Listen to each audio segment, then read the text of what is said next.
I'm recording. Okay. I'm recording now. Are you recording now? I is recording. You is right recording. Now. I is recording, innit? I is recording. I is recording. I are recording. Who's recording anyway? Press Enter to begin.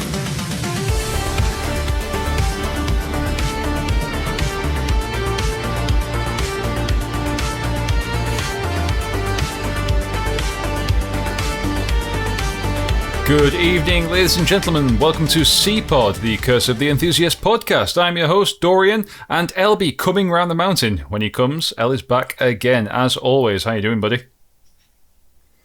I'm good, thank you. Yeah, good. That's one of the sort of the more low-key ones, isn't it? I had to come Sort up of with nice it like smooth on intro. the fly. It's I'm not proud of that one. Hey, it worked. It's still better than the ones I had 2 weeks to think of, so it's all good. I think yours are just going to get worse as time goes by, but I'm going to love them. Just like, you know, when you've got your favourite children and they just get more and more You shouldn't say that, disappointing you're as a they parent. go. Yeah, but I've only got the one It's a child. good So it's job fine. your parents are one child. Yeah, exactly. Right, if you ever have a second child, right, and they listen to this, don't worry, we love you equally. I just need to say that. Yeah. Whatever happens, Oh, yeah, you sounded really convincing. It's. I don't doubt that if I do have a second child, I'm going to love it just as much as I love Noah. But currently, since it doesn't exist, I think that gives me the freedom to take the mick a little bit. Just feels like that was sort of a legally binding thing you had to say, to be honest. I felt like that was... I don't know why I've called him Bartholomew either. Bartholomew, you're right Yeah. Yeah, my second child's it's not going to be called Bartholomew. I don't know what we're going to call it. Yeah, It is we'll now. See. Yeah. Oh dear! Already, like we're not even 3 minutes in, and my cheeks have gone numb. I think, Farquhar Bartholomew would be excellent. Farquhar. I would call him Lord Farquhar every time. Oh, hello, Lord Farquhar. Oh my god! Boy or girl. Yeah, but if this is a girl, you are Farquhar, like it or not. Yeah, it's that boy named Sue. Boy Yeah. named Farquhar. Still hate that Or name. girl named Farquhar. Dad, why am I called Farquhar? Because your Uncle Elliot said so. Shut up. There's a podcast here. Just skip the first 2 minutes where I said that I don't love you as much as Noah. You know. Don't ever listen to episode 13. What's on episode 13? Never you mind. Oh, It's the unlucky episode, isn't it? It is. It's especially for Farquhar. This has to be called Farquhar Bartholomew. You've just given us the episode name right there. Fantastic. Oh, Well, all right. Well, on that note, what have you been playing this week? Ow, my jaw. It's been a bit of an odd week. I've not been at home much. It was one of my friend's birthdays on Thursday, so I went out for that, and then I had to go and stay over at my dad's on Friday evening. But they've got Now TV, and I don't have Now TV, so I've not really been playing many games. I did, however, finish The Last of Us Season 2, which I have some feelings about. I don't know if you've seen it or not. Well, I'm going to say, unfortunately, I have to ask you to pause for spoilers because we've watched Season 1, Okay. but we've not watched Season 2 because Lauren hasn't played the second game yet. Or the second part, whatever it is. Right. She kind of wants to play the game and then watch it. Well, I'll give you the non-spoiler review. Strong start. Doesn't finish as well as Season 1 did, by no means. But not to say it's not a good season. It is. And it ends on its cliffhanger, as it does. And that's all I'll say about that. I enjoyed it, just not as much as I did Season 1. Season 1 was fantastic. Yeah, I did enjoy that. I didn't think I would, but I did. I really got into that. Just on the note of things we've watched, which could be another category we had one day. I actually have watched something, like a TV series from start to finish. Young Sheldon. We've just finished it, last episode. What I will freely admit is I usually don't get emotionally invested in any TV programs or film. If it's an animal, it'll have me bawling. Otherwise, it doesn't really just hit me on an emotional level. But the last 2 episodes of Young Sheldon, oh my god. But yeah, what a series. If you liked Big Bang Theory even slightly, give it time, because it's very different. So you do need to give it a few episodes, but once you get into it, I personally prefer it, but I may be in a minority there. We're yet to finish. Well, I say we. Nadia has finished it, but I am yet to finish The Big Bang Theory. And now that it's moved from Netflix to Disney Plus and now it's live on Disney Plus, I'll do my best to finish it.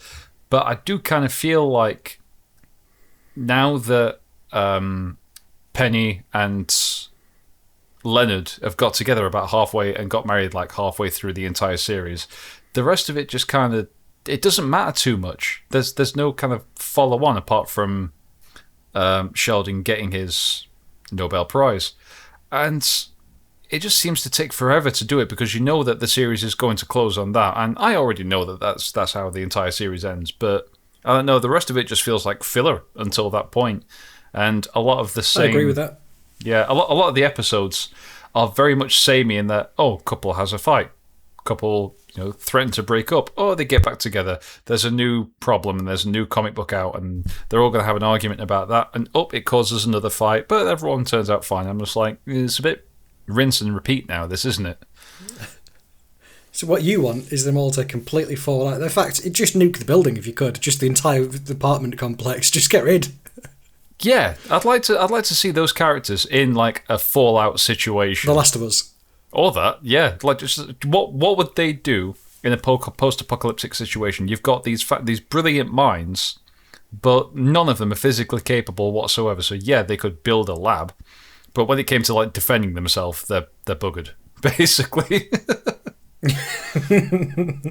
So yeah, I think that would make for an interesting. That would, like these. This is, people can see why we just can talk for about 2 hours, because now that's all I'm thinking about is what would happen. What would happen? Have you been playing? So sorry, you said So Now TV subscription.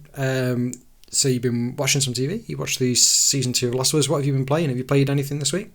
I did start up something on my PSP yesterday that I've not played in absolutely forever, and I might put it on my list of things to complete this year because I love the idea of the game, but I've never completed it, which is Medieval.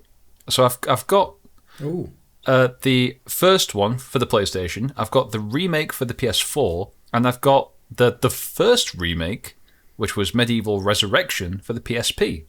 And there's something about Medieval Resurrection that I prefer over the original. I don't know what it is. Maybe it's the humour of it. There's just a bit more to it. And the gameplay is just a bit meatier. But I love the aesthetic and the music. The soundtrack is beautiful. Yeah, Medieval Resurrection, I want to get back into that, I think. I'm going to try. It's like a key childhood game for me. That I think we only have had the demo of it, and then when I've actually played it through emulation, there's always a certain level that I get to. I want to say something related with scarecrows or something, and there's a certain point that I remember getting to, and it just gets really hard. Yeah, there's a after the scarecrow bit, you've got the treetops, you've got the pirate ship. There's the ant's nest is a nightmare of a level. After you kind of got past Hilltop Mausoleum, when you carry on the game after that, it does get severely difficult. And I think that's why I keep stopping, because I get to that point and it just becomes a bit too brutal for me. And I just think, it seems a bit grindy, so I'm just going to put this down, and then I lose track and never go back to it. But I should, because I know that it's a really good game. I never played the second one, and I've heard a lot of good things about it. I think I like the idea of it being on the PSP, because the PSP is one of those devices you can kind of, if you get frustrated, you pause it, carry on watching TV or whatever else is in the background sort of thing. So yeah, let us know how you get on with that. I'd like to see that on your list, because that's a good one. I think that would be at the end of the year when we can sort of get maybe on the Curse Enthusiast channel a video of the breakdown of the games. I think that's one which will be really good to sort of delve into, because it's almost cinematic really, and I think the voice acting, I think that stepped up a lot of other games. I think that was one of the standout things. I can remember that as a kid. Well, it wasn't the graphics, wasn't necessarily the world they created, but it was the voice acting. Well, in the PSP version, it's narrated by Tom Baker, and he fits brilliantly. His voice just lends itself to that style of game. He sounds fantastic in it. I love his voiceover, and I think he plays a character later on in the game as well. Have you got the physical UMD? It is the physical UMD, yeah, I've got the actual thing. There might be, once you've completed it, either if you do it yourself a Wii, or if anything else, we'll have to do some sort of, I can borrow this, you borrow that, but I'd love to borrow that if you don't mind. If it depends how expensive it is, of course. If it's a cheap one, I'll pick it up. Well, when I got it out of the case the other day, I think it said like £2. So I was just like, I've really paid that much for this? This is brilliant. So it's one of those where I think I got lucky. It could be going up in price now. It probably will be. Everything seems to be, doesn't it? It does. Yeah. How about yourself? What have you been playing, bud? Oh, well, so I'll start off because there's a heavy theme through what I've been playing this week. What I will just add as well is I've spent all week scraping off wallpaper, sanding wallpaper, sanding walls, filling walls in, skimming the wall, sanding that. It's just been relentless. So my body's been broken. I've been off work, which has been great. So this is the first time I've sat on this desk in a week. But yeah, the downside is my body's just been getting absolutely battered, which means I've been doing no running. The diet slipped because if I'm spending a holiday having to sandpaper a wall, I'm going to enjoy myself. So yeah, yeah, no, absolutely. This week's going to be hard. You've earned it. Back on the diet and running. Yeah, thank you. This week's going to be tough. So what I need to do is just very quickly try to check what the name of the game is that I've been playing. I think it's Lightyear Frontier, I think. Just quickly checking now. So it was a game on Game Pass. So I resubscribed to Game Pass. I've been a sort of Nintendo deserter this week. What I have been playing is nearly solely on the LIX or the Series X. Yeah, Lightyear Frontier. Very interesting game. So it's on game preview on the Game Pass. So it's kind of a like a survival building game, but you're sent in a ship with a mech and you crash land onto this planet. And then you repair your mech, and then you start building your settlement. But then you have one of the things you build is this like giant cannon, and you communicate with all the other planets that are in this system that you're in. And they'll be like, "Oh, we need 10 wheat." So you'll like grow the wheat, put it into the cannon, and then you literally see it fire out the atmosphere to that exact planet. Like the cannon will actually turn and point to that precise planet where you've handed that quest in. So yeah, that's been very cool. And you can jump out the mech as well and go around and do stuff. But the mech's like quicker to get through stone and stuff like that. Yeah, so far I'm enjoying it. Really cozy game, pretty cool one. Excellent, that sounds pretty neat. Obviously I was playing Gran Turismo 4, so I completed all the Suzuki special sort of Japanese events that you had on there, and then did a few other bits, and I was like, right, well, I've got the LAX, I've got the Series X, I kind of fancy getting back into Forza Motorsport, and there's a game, Star Something Island, that Lauren wants to play in Game Pass. I was like, well, I'll get Game Pass for a month. So I've been playing Forza Motorsport heavily, playing a lot of that. And then I started firing up Forza Horizon 5 again. And then I messaged our friend Toby. Yeah. And God, he's like thousands of hours into it. And he's the top 1% of like drift cars and drift setups and all sorts. So I've been playing quite a lot of Forza Horizon 5. That was one that's based in Mexico. So I'm really looking forward to Forza Horizon 6, which is going to be the one based in Japan. So obviously we've got Fable coming out from Playground Games, but also the latest Forza Horizon game. So kind of, yeah, mostly, to be honest, just been playing that in between, which has been quite nice because, again, Forza Horizon 5 doesn't take itself seriously. You know, you can hit jumps, you could do drifting, you can do what you want, but it's kind of a very tongue-in-cheek sort of game. It's also interesting because previous times I've played it, I've always tried to play with a steering wheel. And it's not really designed for a steering wheel, so you're not competitive. The races are really difficult.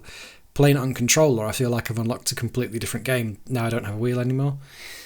So yeah, that's been quite a rant. But yeah, somehow in between doing all of that, that's what I've been doing. That's what I've been playing.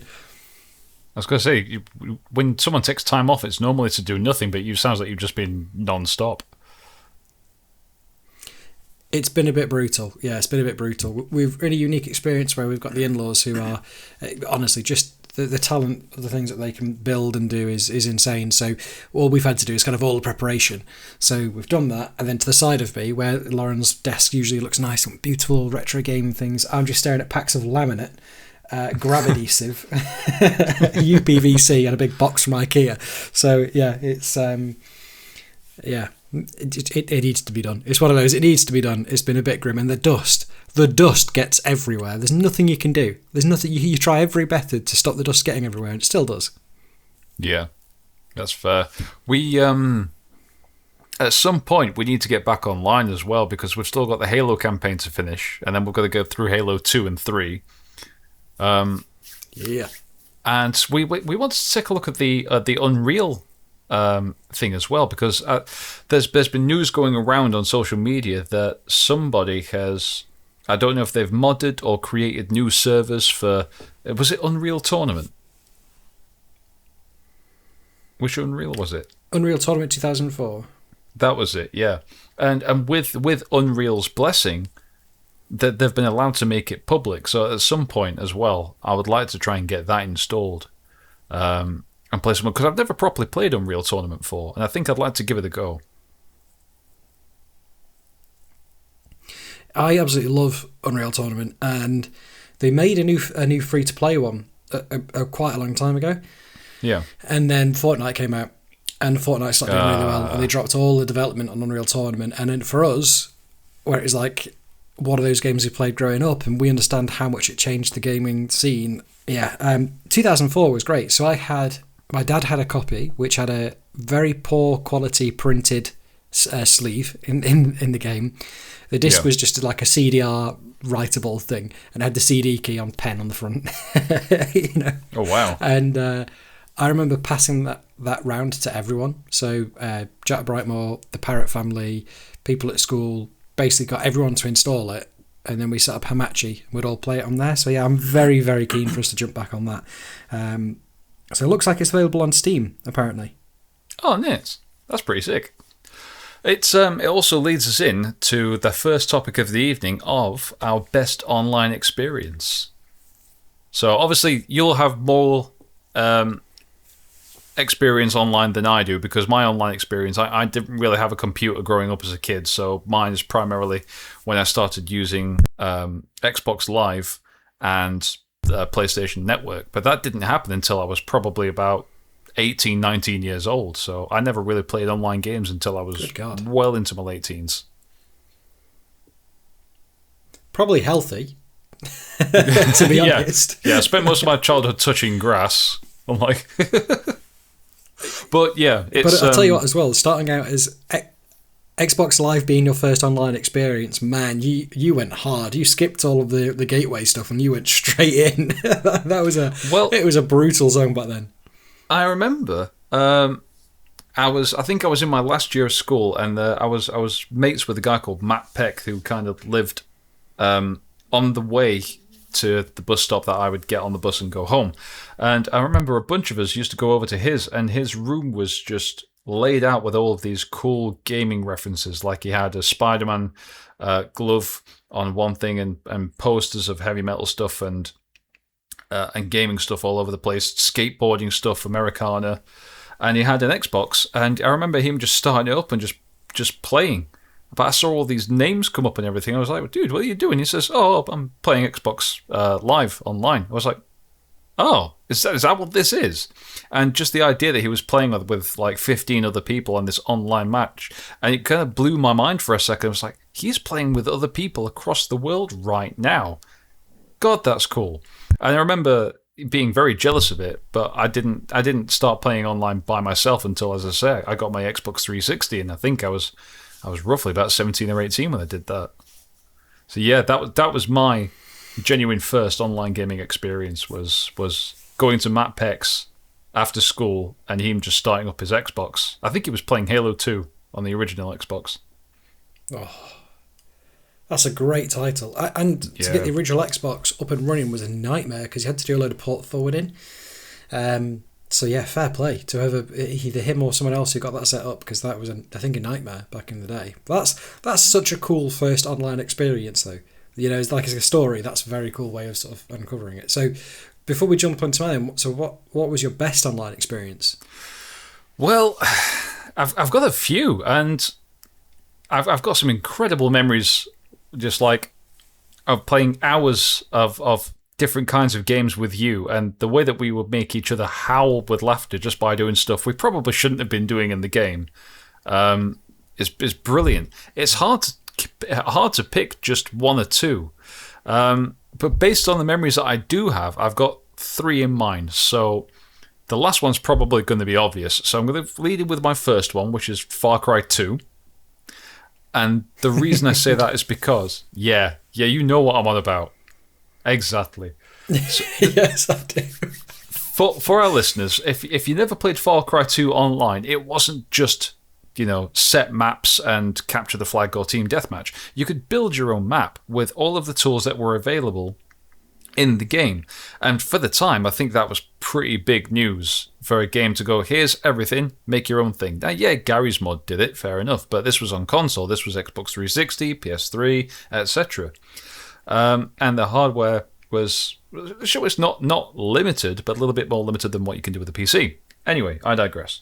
It was cool, very cool. So we wouldn't do these team deathmatches, we wouldn't go online with other people. There'd be me and Elliot, or occasionally there'd be a couple of other people, and we'd find random maps and be like, oh, let's check this out. So I think we did the Mos Eisley Cantina, where there was someone had built a Millennium Falcon that was just parked up in the back. That was pretty cool. But then there were all of these huge roller coaster maps where we were like, oh, let's try and find the most ridiculous roller coaster that we could. So 2 or 3 of us would get into a Jeep or whatever and go around this map. But we'd do silly things like there'd be 2 in the front and 1 of us in the back. And I can't remember who it was, if it was me, if it was you, or whoever. We're in the passenger seat and someone else is driving. And I thought to myself, I wonder what happens if I shoot the driver now. So one of us had pulled the trigger. I was driving. Was it you? Yeah. Yeah. Because you were sat in the passenger seat. Because I remember that as I was trying to look at the wheel, I just saw this 1911 just just on the screen peering in. I'm like, don't do it. All I remember was, obviously it would be different perspectives for you and me, but I shot the thing and your character just disappeared clean out the car while we were still in motion going on this massive loop-de-loop, and they could just look back and see your body just flying out into the distance. Absolutely brilliant. I was in howls of laughter. I remember we were playing with Joe Spooner. I was 13 then. Were you 13? We were playing with Spooner. I was 13 because I remember some of the very funny conversations we were having on that very Star Wars level, but before we then jumped onto to like the wooden coaster, and had the Jeep. It was like a reference, like the Jeep from Jurassic Park. It looked a bit like that, and we were oh god, that was so funny. I remember wanting to stop laughing because it hurt. I was in pain, because it was that funny. Oh god, that was absolutely hilarious, and that became. Pretty sure that became a staple for weeks, didn't it? All of us just jumping in Far Cry 2. Oh, yeah, it did. It's all we did for a while after that because it was just the best thing that had happened. But interestingly, all of my online experiences are based on that. So just for my second pick, it's Human Fall Flat, if you remember that. Oh, God. Which was a game where you can control these little kind of jelly people. And the idea of the game is that you've got to pull yourself up and pull things and tools to get to the other end of the level. But you control the direction in which the character walks and then both of the character's arms and grip separately. So the idea is that you've got to help each other up certain cliffs or open certain doors. But the coordination between me and Elliot, they're just non-existent. So we try and fling each other to one end of like a gap to the other, but time it absolutely awfully every time. Or we'd just sabotage each other so that one couldn't get up this certain little bit of level that was particularly difficult. I think that's where the humour came from, just the trust that was betrayed. Oh yeah, I seem to remember there was I think there was a walking stick, and I don't think it was us, we were playing with other people. I think someone else had managed to jump up across this gap, hook the walking stick onto like a pole so it became like a swing, almost like a rope. Oh yeah. And then I got through. They were all waiting for us. We kept falling off and finding it funnier and funnier. So then I said, all right, okay, if you just try to jump across, I'll grab you as you get to the side. And I think every time I'd like grab you and then be like, oh no, sorry, and then let go, and you just see your body fall down. And then I think the one time I did grab you, I fell in with you, and then you got to the other side, and then kept doing the same thing with me. You kept dropping me down every time. Was it Ed that we were playing with? And Ed would just get more and more and more annoyed the more we did it. I think so. Yeah. I think it was Ed and Jack, I think.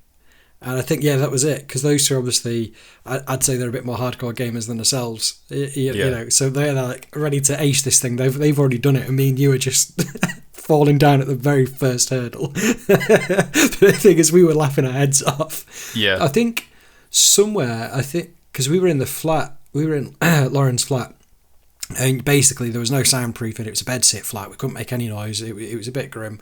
And I remember like just laughing so much. Like at that point, I didn't care how much noise I made. I couldn't control it. It was so funny. I think Lauren's got a recording somewhere on Facebook. I think of us playing that. I think she was just more embarrassed at how much I was laughing. But yeah, absolutely hilarious. And my final pick is our early days in GTA 5 when that first came out, and all of the servers were limited to I think roughly about 24 people per server. But even then, there wouldn't be many of us on. It was just me and you, just going around the map to see what kind of trouble we could get ourselves into. And one of the first big laughs that we got out of that was we were checking to see what stuff we could or couldn't climb on, and we'd found a pool. And I tried to get onto the umbrella and jump off the umbrella, or maybe it was a wall, into the pool. But the jump was just a bit too high, and my character sort of ended up in a slight free fall and then hit the floor, but my face just dunked gently into the water. Which means I kind of made it, but I kind of didn't at the same time. And it was stupid things like that. Yeah, I think that was the. Yeah, because you jumped off the umbrella building, whatever it was, hit the concrete floor. So your character, wasted and all that happened. But then like your body just ragdolled and your face and neck bent at a weird angle. And you just, as it was like the wasted screen, you just gently slid into the water. It was poetic. Oh dear. Oh wait, hang on. I've still got the video saved somewhere. Tell us about the field on fire incident. Oh, I remember that because what was it? I was on a motorbike, and there was one car, I think, that was made sort of like an Audi R8, I think. And you loved it. You'd made like your own Batmobile, basically. It looked great, and it was the one that I think it wasn't called the Cheetah. I can't remember what it was. The Joker? Was it called the Joker? I think something like that. I can't remember. And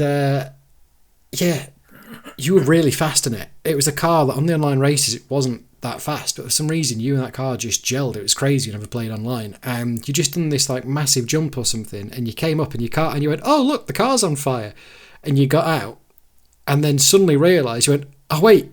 Oh no, it's spreading," and you just started to set the entire like moorland on fire. Then it's going around me, and I go, Dorian, no!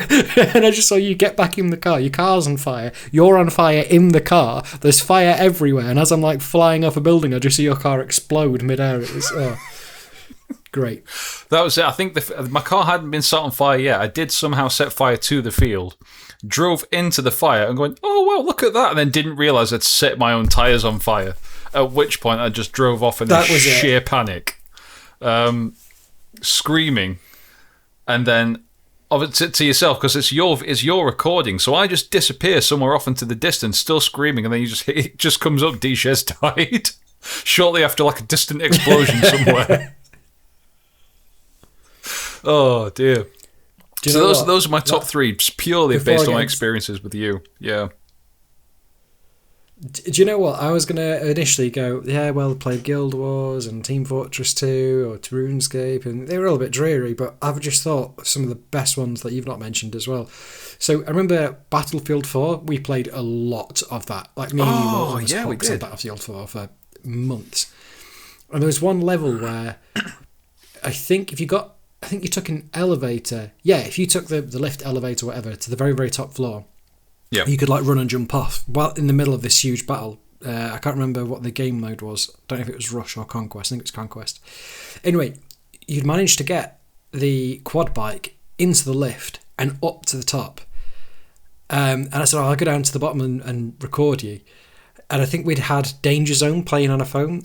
And then I think as you drove off, we managed to set C4 explosions off as well. So you literally sent it off a skyscraper on a quad bike with Danger Zone playing in the background. I remember It's so well choreographed. And I seem to remember you were like, way! And then as you hit the ground, it just exploded immediately on impact. Yeah. Oh, my goodness. Oh, God. Well, that was genuinely good online game. Sorry. Oh, it was brilliant. I'm enjoying Battlefield 6, but my problem with games like that, when it first came out, I played it non-stop because I was off for a week, so I could play it. But those sort of games, I think we spoke about this before, but the second you're an adult and you have a job, it's just frustrating. If I'm tired after work and I'm not as good as the people who've been playing it, 24 hours a day, it's a no from me. But that was a highlight because we had lots of time back then. I'd say the next time was then when I moved out very young and rented somewhere as soon as legally it was possible to, and I couldn't afford the internet, so I had a second-hand PS3 Slim which would switch off occasionally. So I had to open it up, and in the power supply there's two like analog screws, and you had to adjust them to try to stop it. But I had this weird yellow light that would pop on, and it would just basically the console just switch off. So I had a collection of old games, like 100%ed Far Cry 3. So did everything there was to do in it. And as soon as I could actually afford the internet, it was the cheapest ISP. The company went under in like a month, within a month of me signing up to them. And I was working myself into the ground in that like initial job. I remember I was suffering bad. And I think you, out of the courtesy of your heart, you're like, let's play some games. Little Big Planet 3. I think I had a copy of it when I'd bought it second hand. I can't remember buying it new. And again, we started going into the custom maps.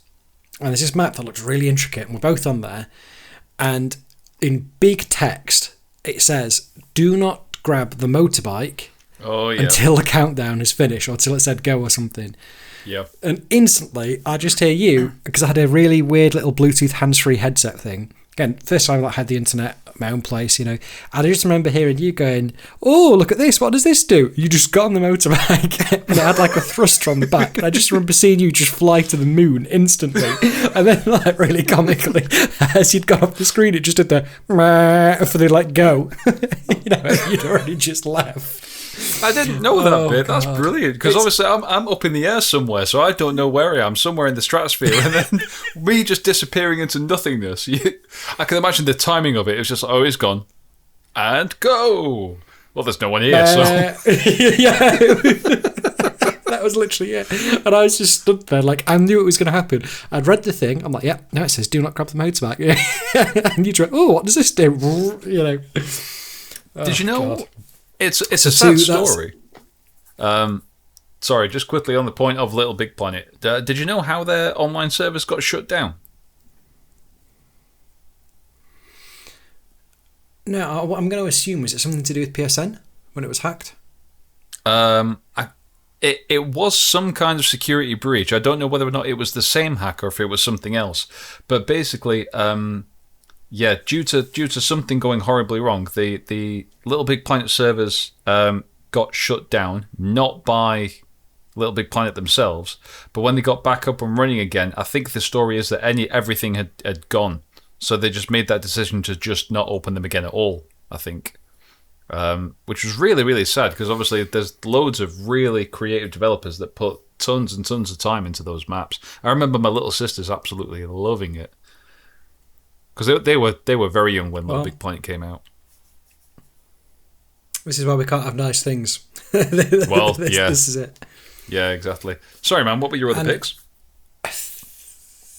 Well, I say the other ones that I was going to talk to were going to be fairly boring, I guess, really. It's going to be the ones that I sort of played growing up, and Guild Wars 1 specifically had a huge influence in my life and growing up. The people I spoke to, I'm not a very academic, school-based person at all, but playing this game and talking to people like network engineers, etc., kind of got me into this path of IT and where I found that love. So that played a huge part, and it was like an escape from reality, as sad as that sounds. It was amazing.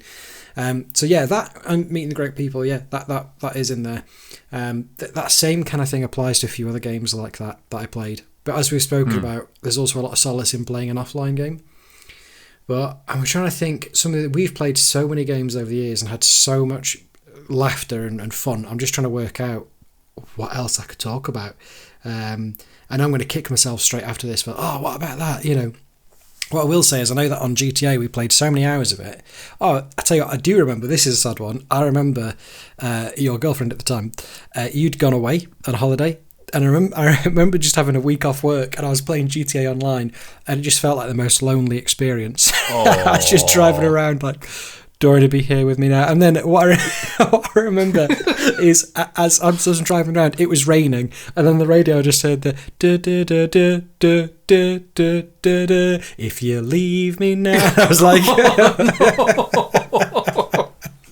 oh no!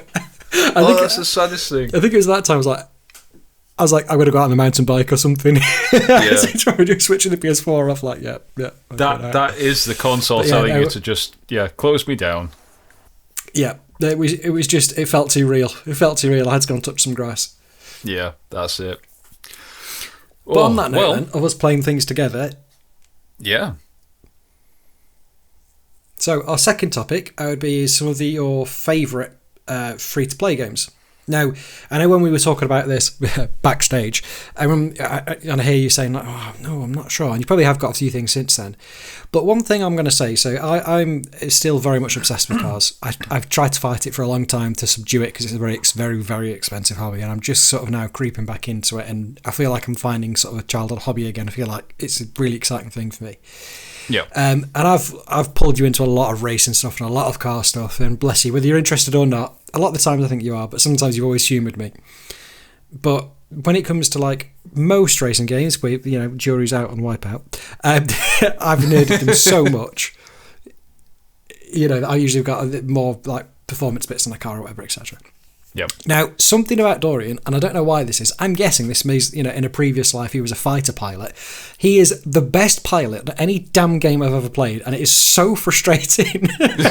Because you just instantly take to it. And no matter what game it is, as soon as you're in a plane, it's like I'm home. And we were playing, it was when PS4, when it first came out, and in that first sort of couple of years, it was like we were fighting to try to get a game to play. We bought ours like fairly close to the release of the PS4, didn't we? I remember we bought them sort of almost in sync, and there was just lacking games. But we played War Thunder, which was the free-to-play fighter, and again, I remember trying it. I spent hours on it. I think you were at work or at uni or something, and I played hours of it. I was like, right, I'll be good now. I've been in all these games. I'm all right. And you came online, and I'm bottom of the leaderboard. You're at the top. Like, yeah, it's all right, this. How can you be so nonchalant? I've been trying to get good at this for so long, and I'm terrible. You just, back from work, fire it up. Yeah, dead easy, this. I do vaguely remember War Thunder. I don't have any specific memories of that game. I just remember sort of how it felt to fly the various planes and the scoreboards and whatnot. I don't remember the gameplay specifically.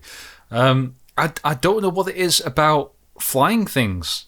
It is just, it's like you with a car. When you get into a car in game, you instantly know what to do with it. Now, I don't know anything about the mechanics of any flying machine, be it a helicopter or a plane or whatever. I've piloted a plane once when I was 14 as part of the Air Cadets, and that's pretty much my experience with the mechanics of a plane. Any other time that I've flown as any other passenger does. But when I get into an aircraft in game, it just instantly feels like, oh, this just feels very natural. I've no idea what it is, but yet you're absolutely right. I just kind of switch on and go, right, okay, yeah, I know what to do. And I just crack on. Fighter pilot Dorian. It's I just see Top Gun, but I just see you as Dorian Cruise, Danger Cruise, that's me. Maverick, Danger Cruise, yeah, I like that. But yeah, same as like every GTA game. Again, if there's a plane, I was like, yeah, I'll get in the back. I know my place. That's it. Passenger seat every time. That was me for years until I got my own car, though, wasn't it? Anytime that we generally went out somewhere, I was like, okay, yeah, I get it. I'm going to feel sick for the next 45 minutes while you revved your Abarth around the place. Oh, yeah. Yeah. I mean, you did very well, because had I been a passenger when I was driving of that age, I think I would have just stopped doing that or I'm getting out. I would have been, Yeah. But yeah, I'm trying to think. In terms of my other favourite free-to-play games, one of the first free-to-play games I ever played was a game called Project Talk, as in like talk as in I vaguely remember that. TORQUE. Yeah, it was PC only. Yeah. And it was basically just kind of like an arcade racer, but it like almost borderlined on sim racing at the time. Just a free game. It was just really fun. I don't know what happened to it. There might even still be servers of it to somehow play it, but yeah. Since then, no, RuneScape was originally free to play. I keep saying RuneScape. I've not played it for years, but I talk about like I'm a common player. Like it was yesterday. Yeah. That had exactly. That had a free tier. Guild Wars 1 wasn't free to play. You had to buy the games, but then they were free. There was no monthly subscription, which for an MMO at the time was pretty good. There are a few MMOs back in the day. Lost Chaos, I think it was called Lost Chaos, I think was one. And there are a few others that kind of got us into that genre. Team Fortress 2, of course, wasn't free to play initially. So those free to play models have kind of snuck in, haven't they, over the years? I'm not saying Fortnite. I refuse to. So I'm trying to think of anything else. Well, so I do have a pick, yeah. Excuse me. So I don't know whether or not you would classify this as free to play if you've got to buy the online subscription first. But when Nadia first got her Switch, she bought the online subscription so that she could. I think she bought like Mortal Kombat to play with a friend who wasn't interested, but she had a couple of months free.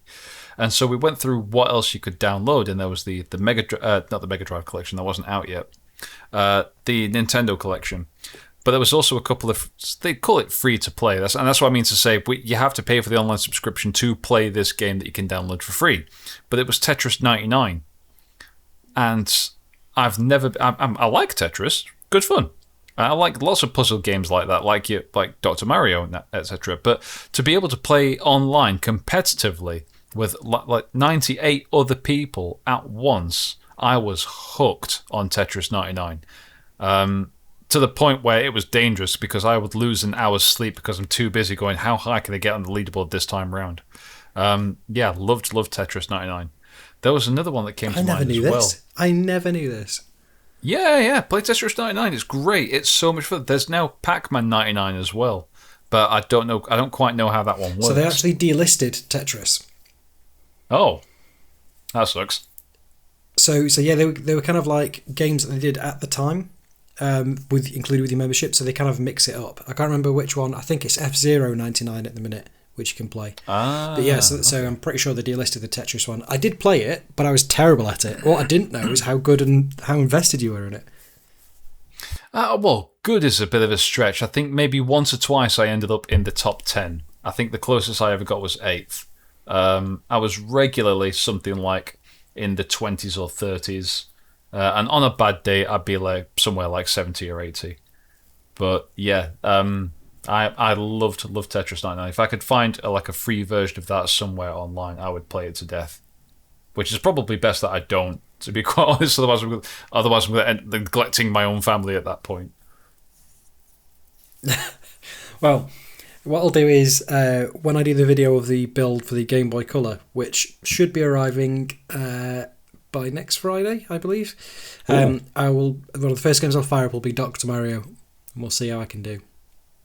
I'm looking forward to this Game Boy Color. I bet it's going to look really, really good. Yeah, I hope so, if I don't break it. But it seems quite simple, so it should be good. Well, on that note, we've had a couple of episodes. We've had three episodes with guests on now. So this one might be slightly shorter. So what I'm going to do is I'm going to shuffle us along onto this day in gaming. Have you got a pick this week, Sarah? I've got the list in front of me, but I've not actually looked through it yet. So all this is relatively new to me. I can see a couple of interesting points. Let's have a quick flick through. I've noticed that today there's not. I know too you're going to much pick in the Vengeance way- of the Chicken. Vengeance of the Chicken. Where's? Oh my god. What is that? That's interesting. I'm going to take a look to see what that is. One that does stand out here is State of Emergency, released in the United Kingdom. I believe that was borderline a launch title for the PlayStation 2. I remember that being advertised a lot in PlayStation 2 magazines when they were still a thing. Elliot, same year, one of your old favourites, Hurdy-Gurdy, 24 years old. Oh, no way. Yeah, serious. Hurdy-Gurdy's on the list, man. And then, it is let's see. One weird game. Can I go with my pick? Yeah, absolutely. I'm still looking, but go for it. Mine is 27 years ago, 1999.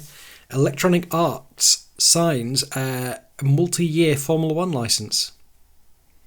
Oh wow, that is kind of cool. Signing Formula One license, which is still going strong today. So who was it Psygnosis that were doing Formula One before EA? I believe it was, wasn't it? Oh, so you talked about Formula One 90. Well, they did 97 and 98. I don't know if they did 99. I feel like it might. Is that the one with the weird sort of white ball that looks like an owl with blue sort of electric lines on it? Yes, the artwork for lots of Psygnosis games was done by a fantasy artist called Roger Dean, who I am a very, very big fan of. So yeah, it was the owl logo by Roger Dean. I'm just gonna quickly go back through some messages. Yes, so our friend Steve Wade. Yep. He was also a very big fan of Roger Dean, and I actually emailed him and sent him a picture of his tattoo that he got in Roger Dean's sort of honour of his artwork. In fact, no, sorry, this is he must have been asking. So he said, "What wonderful words to hear. Roger doesn't monitor his inbox directly, but I'll be sure to pass on your kind thoughts and treasured memories of Roger's work to him. He'll only be too pleased to hear this. Thanks once again for sharing this with us. Roger would have no objection with you getting a tattoo in tribute. What an honour. With very best wishes, Team Roger Dean." That is cool. That's really cool. Apparently, there was more to it. He said, yeah, I was really pleased and replied, said, "Tell your dad thanks for the memories." So I thought that was very cool. Fantastic. That's incredible. There was the other thing that I was just looking at here was I think not the Hellgas. The Hellgas are the bad guys in it. I've lost it now. Where would it go? Killzone. Killzone was released. Where was it? Oh, no way. Killzone 3 for the PS3 15 years ago. Great game. Great series. It kind of died a little bit after the problem is launch game for the PS4. I played the one for the PS4 and I did really enjoy it, and I enjoyed the campaign. It got a bit slow towards the end, but the online multiplayer was kind of they could have done something really good with it, but it just became boring. It just became the same thing over and over. But I do remember when Dorian basically he wouldn't leave his bedroom. He wouldn't go to work. We had to try to convince him to shower. It was a nightmare because he was just obsessed with playing the Wild Thornberrys Chimp Chase. It was released. How can you not play Wild Thornberrys Chimp Chase? How could you? It's like it is the pinnacle of gaming. It